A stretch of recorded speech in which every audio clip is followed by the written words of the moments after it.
Hello student, आज हम लोग सॉल्यूशन के दूसरे टॉपिक को स्टार्ट करते हैं, लेकिन उससे पहले देखेंगे कि पिछले टर्न पर हुआ था वो क्वथनांक उन्नयन हुआ था। सॉल्यूशन का क्वथनांक उन्नयन का मतलब था कि जब किसी सॉल्वेंट में यानी विलायक में कोई नॉन वोलेटाइल सॉल्यूट यानी कोई अवाष्पशील विलय घोला जाता है तो विलयन का हमेशा जो होता है वह क्वथनांक बढ़ जाता है। क्वथनांक इसलिए बढ़ जाता है क्योंकि वेपराइजेशन जो होता है, वेपर प्रेशर जो होता है वो डिक्रीज करने लगता है, लेकिन क्वथनांक जो होता है वो इंक्रीज करने लगता है। इसलिए इंक्रीज करता है क्योंकि क्वथनांक में जनरली जो होता है वेपराइजेशन की प्रोसेस में यानी वाष्पन की क्रिया में सॉल्यूशन की सरफेस पर सॉल्वेंट और सॉल्यूट दोनों के पार्टिकल प्रेजेंट होते हैं, जिसमें से सॉल्यूट के पार्टिकल यानी विलय के पार्टिकल जो होते हैं वे वेपर में परिवर्तित नहीं होते, यानी वाष्प में परिवर्तित नहीं होते। केवल किसके पार्टिकल वाष्प में परिवर्तित होते हैं? सिर्फ और सिर्फ विलायक के पार्टिकल वाष्प में परिवर्तित होते हैं। इसलिए वाष्पन में कमी आती है, लोअरिंग इन वेपर प्रेशर आती है, लेकिन एलिवेशन इन बॉइलिंग पॉइंट आती है। बॉइलिंग पॉइंट में इंक्रीजमेंट होता है। अब हम लोग देखते हैं कि बॉइलिंग पॉइंट को मोलल उन्नयन कांस्टेंट को हम लोग कैसे डिफाइन करते हैं, यानी इसकी डिफिनीशन क्या होगी, इसको डिफाइन कैसे करेंगे। हमने पिछले टर्न पर आप लोगों को बताया था कि delta TV is equal to कहा था, क्वथनांक उन्नयन को कहा था K B is equal to into small m का मतलब होता है मोललता यानी मोललिटी, और केबी जो होता है यही केबी कहलाता है, मोलल उन्नयन स्थिरांक कहलाता है। अगर इसको हम लोग सपोज करिए स्मॉल यम को हमने कहा था 1 कंसीडर कर लिया जाए तो delta TV is equal to जो होता है हो जाता है वो केबी के। यहाँ तक तो आप लोगों ने देखा था, लेकिन अब इसी को हम लोगों को डिफिनीशन में कन्वर्ट करना है। तो डिफिनीशन में कैसे कन्वर्ट करेंगे तो हम लोग देखते हैं इस डिफिनीशन को डिफाइन कैसे करेंगे मोलल उन्नयन स्थिरांक को। तो हम लोग कहते हैं elevation in the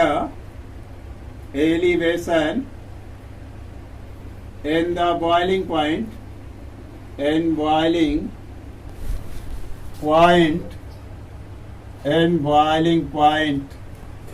elevation in boiling point by dissolving 1 mole of non volatile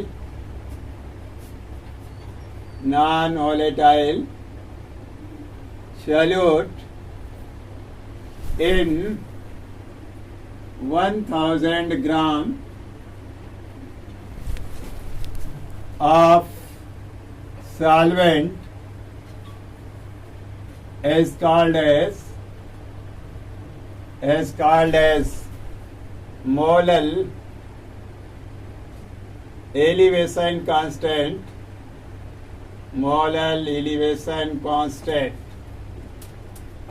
इसको हम लोग डिफाइन इस तरह से कर सकते हैं कि 1000 ग्राम विलायक में किसी विलय के 1 मोल को नॉन वोलेटाइल सॉल्यूट के 1 मोल को डिजॉल्व करने पर बॉइलिंग पॉइंट में जो एलिवेशन आता है उसी एलिवेशन को हम लोग क्या कहते हैं? मोलल एलिवेशन कांस्टेंट कहते हैं।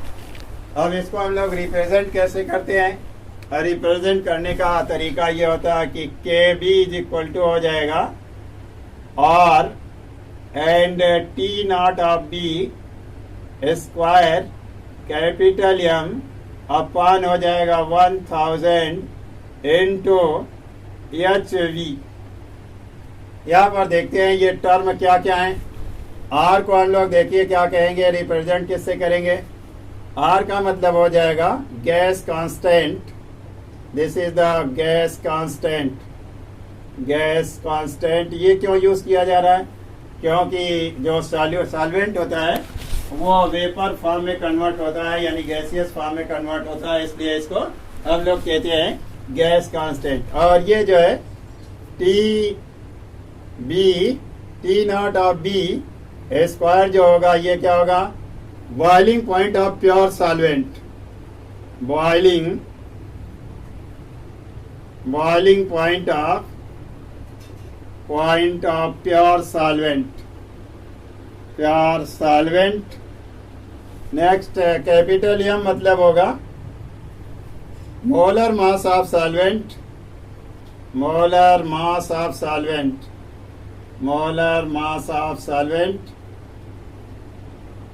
ये मोलर मास ऑफ सॉल्वेंट हो गया।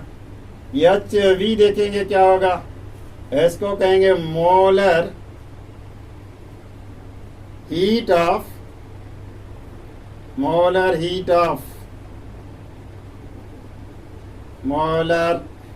Of evaporation, molar heat of evaporation यानी कितनी उष्मा निकल रही है, यानी कितनी उष्मा खर्च हो रही है वेपर को कन्वर्ट करने में, यानी लिक्विड को प्योर सॉल्वेंट को वेपर में कन्वर्ट करने में जो हीट खर्च हो उसी को हम लोग कहेंगे एच वी मीन्स हो गया, एच मतलब heat, V for vaporisation heat, इसको हम लोग कहेंगे मोलर हीट ऑफ इवेपोरेशन, यानी कितनी हीट रिक्वायर्ड और कितनी हीट लग रही है उसे सॉल्वेंट को वेपर में कन्वर्ट करने में यानी वाष्प में बदलने में जितनी ऊर्जा लग रही हो उसी को हम लोग क्या कहेंगे, मोलर हीट ऑफ इवेपोरेशन। अब इसको देखते हैं, एक तरह से और डिफाइन करते हैं इस चीज को।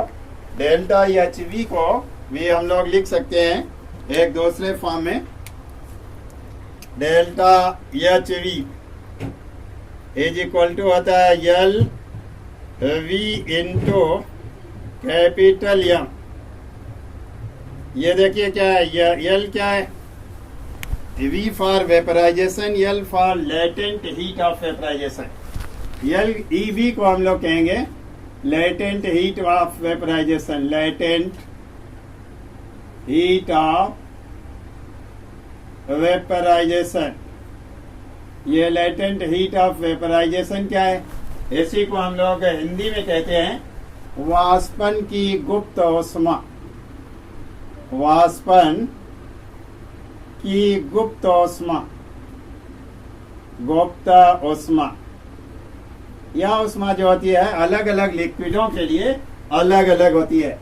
जैसे वाटर मॉलिक्यूल के लिए अगर हम लोग देखें, यानी जल के लिए, जल यानी वाटर के लिए, फॉर वाटर, इसको हम लोग रिप्रेजेंट करेंगे वाटर के लिए। ये जो होगी ये होती है 540 कैलोरी, 540 कैलोरी पर ग्राम होती है। इसका मतलब क्या हुआ, 1 ग्राम जल को भाप में बदलने में 540 कैलोरी ऊर्जा लगती है। इसी ऊर्जा को हम लोग कहते हैं लेटेंट हीट ऑफ वेपराइजेशन, यानी वाष्पन की गुप्त ऊष्मा कहा जाता है, जल के वाष्पन की गुप्त ऊष्मा। अब हम लोग दूसरे टॉपिक पर स्टडी करेंगे। वो दूसरा टॉपिक क्या होगा देखिएगा, वो भी क्वालिटेटिव प्रॉपर्टी ही है, लेकिन वो कैसी क्वालिटेटिव प्रॉपर्टी है इसको हम लोग देखते हैं, किस टाइप की क्वालिटेटिव प्रॉपर्टी है। उसको हम लोग कहते हैं डिप्रेशन इन फ्रीजिंग पॉइंट, यानी हम लोग कह दें कि अनुमान यहाँ कहेंगे, यहाँ कहते हैं हिमांक अनुमान, depression in freezing point, depression in freezing point,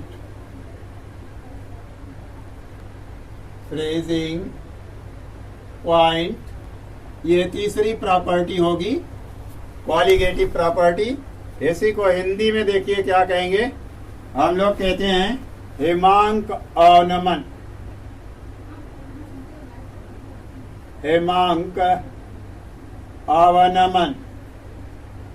ये देखिए क्या हिमांक अवनमन क्या है, किसी भी सॉल्वेंट के अंदर नॉन वोलेटाइल सॉल्यूट को डिसॉल्व करने पर उसके हिमांक में जो कमी आती है उसी कमी को हम लोग क्या कहते हैं, डिप्रेशन इन फ्रीजिंग पॉइंट। यानी किसी भी विलायक के अंदर अवाष्पशील विलायक विलेय पदार्थ को डालने पर, घोलने पर जो विलयन बनता है, उस विलयन के हेमांक में कमी आ जाती है। जो भी कमी आती है, इसी कमी को हम लोग क्या कहते हैं? हेमांक का अवनमन कहते हैं।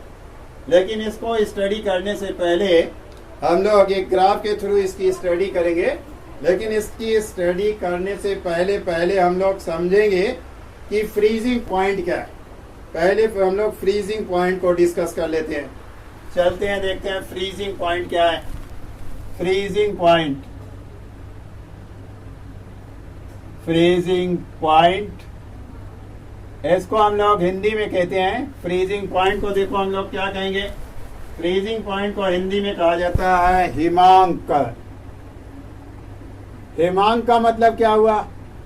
हिमांक का मतलब होता है कि वह ताप जिस पर कोई द्रव किसमें बदलने लगे? ठोस में बदल जाए, उस ताप को हम लोग क्या कहते हैं?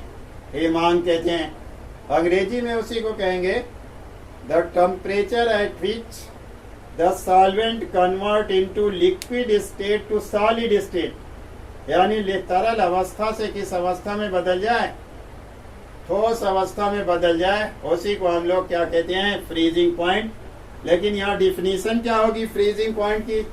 डिफिनीशन ये होगी कि वह ताप जिस पर किसी पदार्थ की द्रव अवस्था और उसी पदार्थ की ठोस अवस्था के वाष्पन यानी वाष्प दाब बराबर होता है, उसी को हम लोग क्या कहते हैं? हिमांक कहते हैं। यानी वह ताप जिस पर किसी द्रव, किसी पदार्थ की तरल अवस्था और उसी पदार्थ की ठोस अवस्था का वाष्प दाब इक्वल हो, यानी समान हो, उसी ताप को हम लोग फ्रीजिंग पॉइंट कहते हैं। अब हम लोग इसको डिस्क्राइब कैसे कहेंगे? कहेंगे the temperature at which the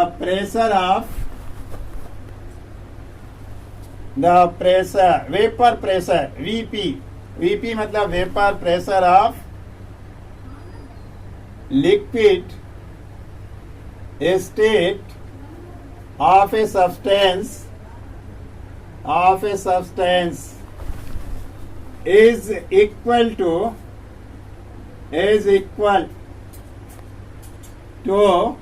VP of that substance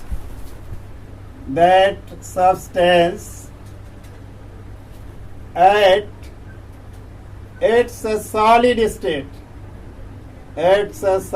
state. Solid state, इसी को हम लोग क्या कहेंगे? Freezing point. अब इसको हम लोग एक ग्राफ के थ्रू समझते हैं। कैसे? ग्राफ के थ्रू इस डिप्रेशन इन फ्रीजिंग पॉइंट को यानी हिमांक का अनुमान को कैसे हम लोग फाइंड आउट करेंगे, कैसे निकालेंगे? इसका तरीका क्या होगा?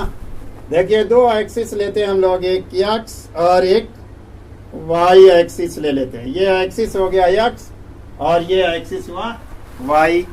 अब हम लोग कहते क्या है? वाई एक्सिस पर लेते किसे हैं?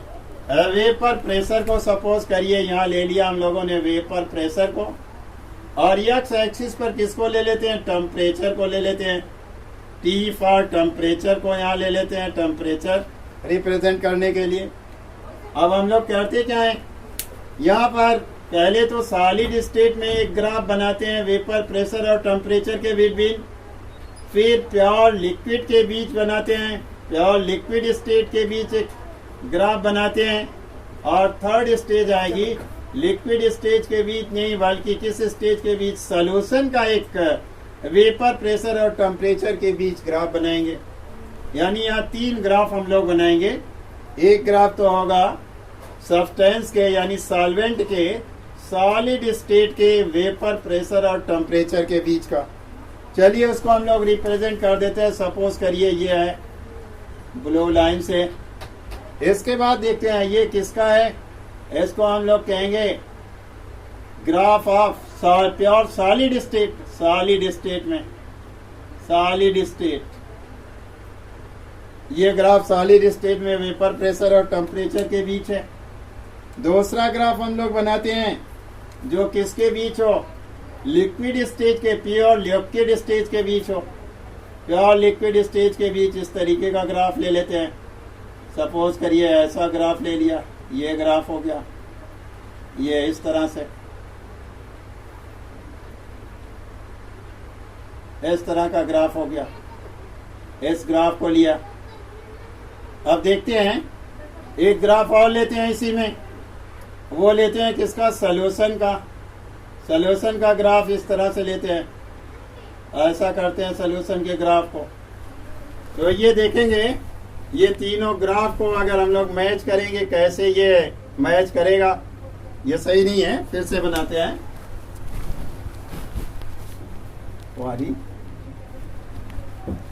तीन लाइनों को एक ग्राफ के थ्रू शो करते हैं। वन लाइन हो गई, ये सेकंड लाइनिंग हो गई, और ये लाइनिंग जो हो गई क्योंकि वेपर प्रेशर डिक्रीज करेगा, ये हो गई थर्ड लाइनिंग। इस तरह से ऐसी लाइनिंग हो गई। इसको हमने मिला दिया कुछ इस तरह से ऐसे, और इसको मिलाते हैं। अब देखते हैं ये तीन लाइनें हैं, इसको हमने पीछे की तरफ इंक्रीज किया है, ऐसे पीछे की तरफ ऐसा किया। चलते देखते हैं अब ये किसका है। ये तीनों लाइनिंगें अलग अलग होंगी। इस लाइन को हम लोग क्या कहेंगे, ये सॉलिड स्टेट में वेपर है, सॉलिड स्टेट वेपर प्रेशर।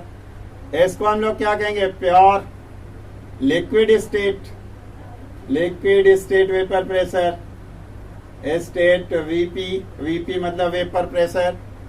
इसको कहेंगे हम लोग सॉल्यूशन स्टेज में vapour pressure, solution stage vapour pressure VP.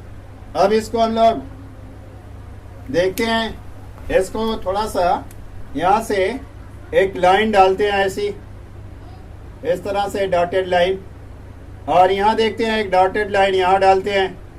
तो देखते हैं जब ये डॉटेड लाइन डालेंगे तो ये इसी पॉइंट पर आकर के मिक्स हो मिलता है। अब यहाँ देखते हैं कि किस पॉइंट पर ये दोनों एक दूसरे से मैच कर रहे हैं, यानी ये दोनों किस पॉइंट पर वेपर प्रेशर किस पर दोनों का इक्वल होगा। अब इसको इंक्रीज करते हैं, नीचे परपेंडिकुलर डालते हैं, किस पर, एक्स पर एक परपेंडिकुलर डाल देते हैं।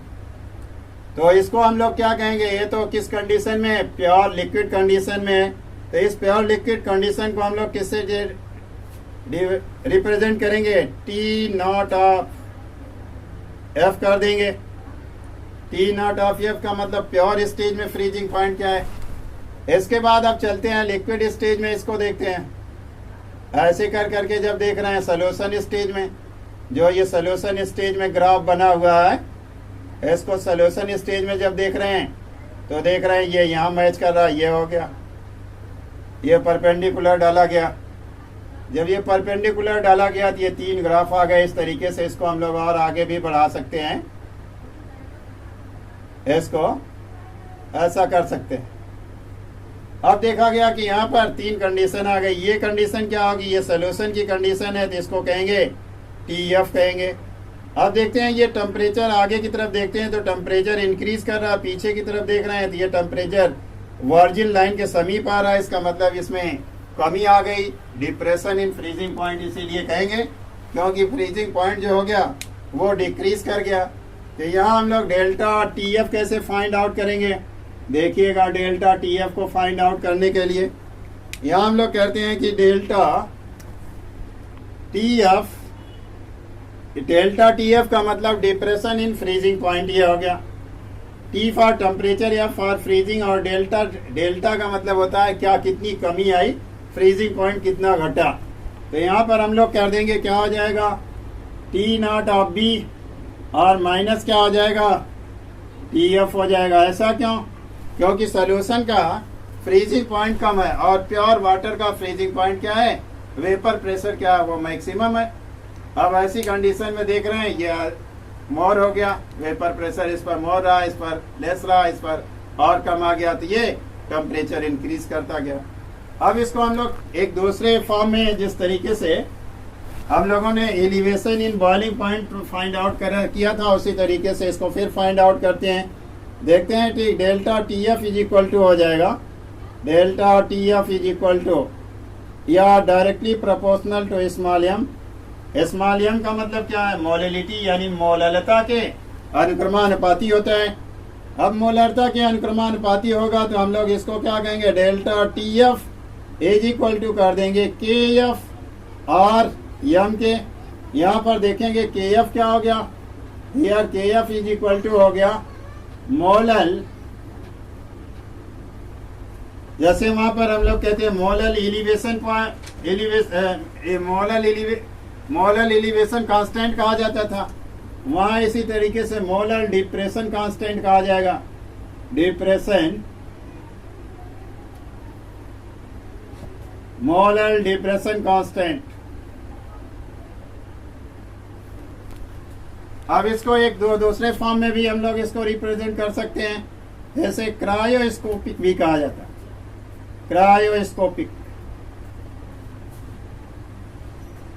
क्रायोस्कोपिक कांस्टेंट, क्रायोस्कोपिक कांस्टेंट भी कहते हैं हम लोग इसको एक दूसरी तरह से भी रिप्रेजेंट कर सकते हैं। वो रिप्रेजेंट करने का एक तरीका और हो जाएगा, अगर हम लोग यम को if small m is equal to 1 हो, यानी किसी भी सॉल्यूशन के अंदर जो सॉल्वेंट हो, सॉल्यूट हो, वो 1 मोल हो उसकी क्वांटिटी, तो उस कंडीशन में के एफ इज इक्वल टू हो जाएगा, डायरेक्ट हो जाएगा किसके? यहाँ पर हम लोग कर देंगे डेल्टा टी एफ के हो जाएगा, यानी freezing depression in freezing point के इक्विवेलेंट हो जाएगा के एफ, यानी जो मोलल डिप्रेशन कांस्टेंट होगा वो उसके इक्विवेलेंट हो जाएगा।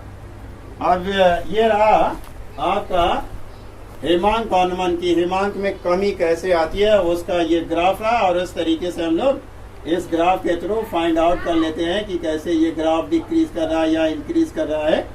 तो इस ग्राफ के थ्रू हम लोग इसको फाइंड आउट करते हैं, और इस पर न्यूमेरिकल भी आते हैं, लेकिन इससे पहले न्यूमेरिकल से पहले थोड़ा सा हम लोग और देख लेते हैं। वो देखेंगे क्या?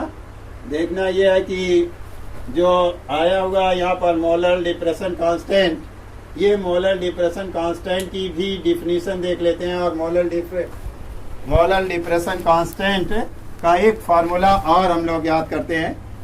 चलिए, ना समझ में आया हो तो कमेंट करिएगा आप लोग। देखिए,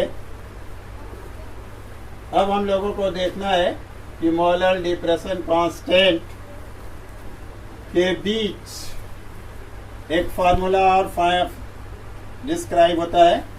वो फार्मूला क्या है? देखिए, हम लोग लिखते हैं कि के एफ इज इक्वल टू हो जाता है आर और T not of F capital M upon हो जाएगा, ये स्क्वायर हो गया। इसके बाद हम लोग कहते हैं 1000 इनटू कर देंगे, यहाँ हीट ऑफ क्या? वेपराइजेशन नहीं, यहाँ हीट ऑफ फ्रीजिंग, ये करेंगे। यहाँ भी देखते हैं आर जो होता है ये गैस कांस्टेंट होता है, ये गैस कांस्टेंट होगा, इसमें आर जो होगा ये गैस कांस्टेंट हो गया। टी एफ क्या होगा? टी नॉट ऑफ एफ क्या होगा? टी नॉट ऑफ एफ को हम लोग कहेंगे फ्रीजिंग पॉइंट ऑफ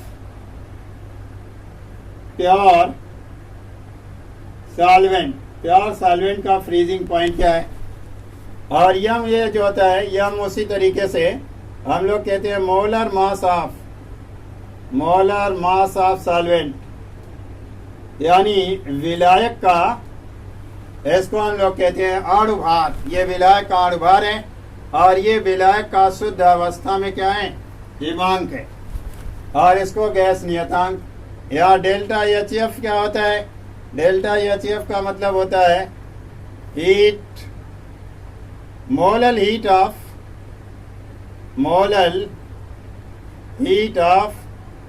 या molar heat of freezing, molar heat of freezing का मतलब कि 1 ग्राम या 1 मोल किसी भी सॉल्वेंट के एक मोल सॉल्वेंट का फ्रीज होने में कितना टेम्परेचर लेता है, क्या टेम्परेचर लेता है या कितनी हीट लेता है।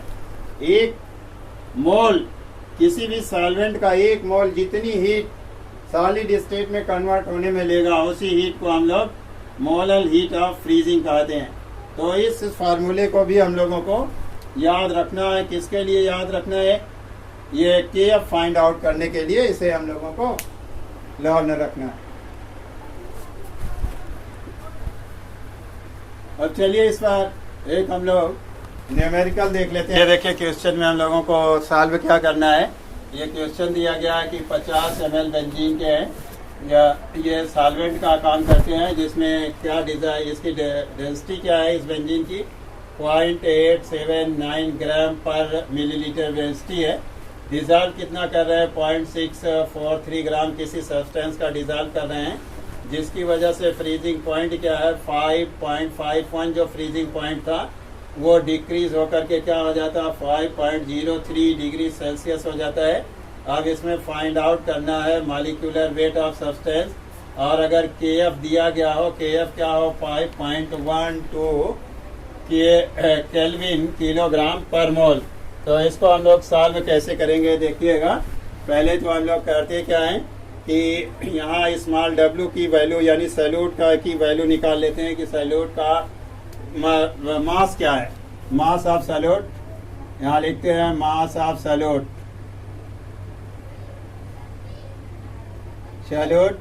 ये मास ऑफ सैल्यूट को स्मॉल w से रिप्रेजेंट कर देते हैं, लिखेंगे 0.643 ग्राम ये निकाल लेंगे। इसके बाद बेंजीन का मास में निकालते हैं मोलर मास ऑफ बेंजीन। यहाँ कैसे ये कैसे डेंसिटी से निकालेंगे ये भी देख लेते हैं। Mass of